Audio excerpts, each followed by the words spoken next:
As we all know that during winter 2020 anime season, there was a shit ton of very good animes like Attack on Titan Season 4, Horimiya, and many others, but not Promised Neverland Season 2 that is not to be spoken about and will not be acknowledged for whatever reason. Obviously, if you were to follow whatever animes that came out during that time, then you might have heard of Wonder Egg Priority. I would say it was a pretty popular when it was airing just because I was seeing it on a lot of Reddit pages and just in general people talking about it, which to me it kind of caught my attention just because of the animation style and how everything seemed very eye-catching. Now before I had watched it, I had basically no idea on what it was about. I never watched trailers for anime just because I want to go in blind whenever I do watch them, and I like the mystery of not knowing what's gonna happen in them. Yeah, I don't have much to do these days, so this is how I keep myself busy, is just keeping everything a mystery. Even when I go to the coffee shop, I just order whatever I see on the menu first. But why? Because it's a fucking mystery, that's why. I really need school to start again. I think I'm going through a slight bit of a crisis. So with Wonder Egg Priority, it is a anime original which Cloverworks, who had worked on stuff like Bunny Girl Senpai, they ended up coming up with a story and everything, which kind of makes sense on how the anime is the way it is, just because at some points it loses touch. First of all, the main character is Ai Oto. She is known to be this depressed kid who doesn't want to go to school because of this traumatic experience. So she just stays at home doing fuck all, and that's basically me at this point, well, minus the depressed part. I think right now I will just give a very brief synopsis of the show so that you have an idea of what the anime is about. So it starts off with this little girl called Ai Oto. She has blue hair with different colored eyes in each eye, and is constantly wearing a yellow hoodie that makes her look like a giant minion, just reverse where the blue and yellow are supposed to be. She has been staying at home and not going to school ever since her only best friend, Koito Nagase, committed suicide, and she has been lost on what to do since she's afraid to go back there. Then she would get roped in this fantasy world when she would be sleeping, where she would receive an egg and a person would hatch out of it, which seems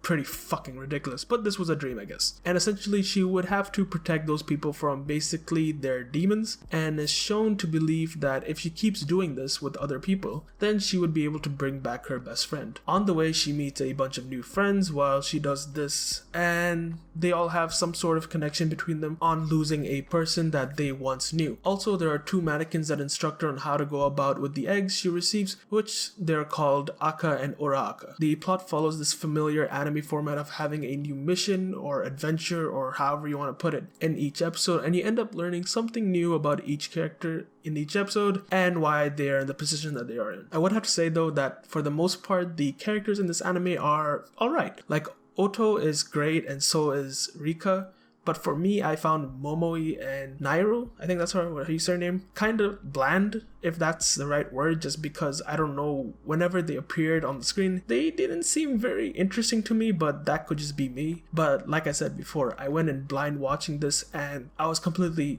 caught off guard when I saw how the anime was, because I thought for the most part that it was just this young girl trying to cope with her friend's death in the real world and not this place where she has to fight fucking monsters. But that in itself was what made it really good. Well, the start of it was really amazing for me, but it was towards the end where it kind of got me lost, just because I feel they had lost that rhythm they had going on at the start of the anime, and once it got to the end, they couldn't stick the landing. Like, they introduced this whole other story by the second to last episode, and it kind of diverts your attention to Oto's story, and it just seems like the story that they had introduced should have been told somewhere at the start or midway, just because I think it would have flowed better. Also, they had to do a OVA just because there were so many issues with the last few episodes with the timings and everything, and they ended up having to do a OVA just to end off the series or the season, I'm not sure. I mean, which is fine, but I think by doing that, they are more or less losing a lot of his audience, because there's a chance that they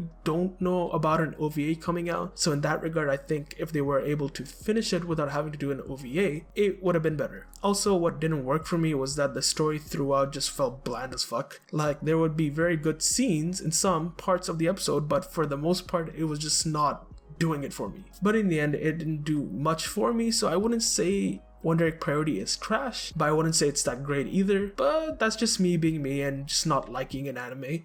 But yeah, that's all for today. Thank you for watching, and I'll see you next time. Peace. Hey, mama said if I keep living like this, I'ma die too young. I don't wanna die. Hey, I don't wanna die. I'm alive.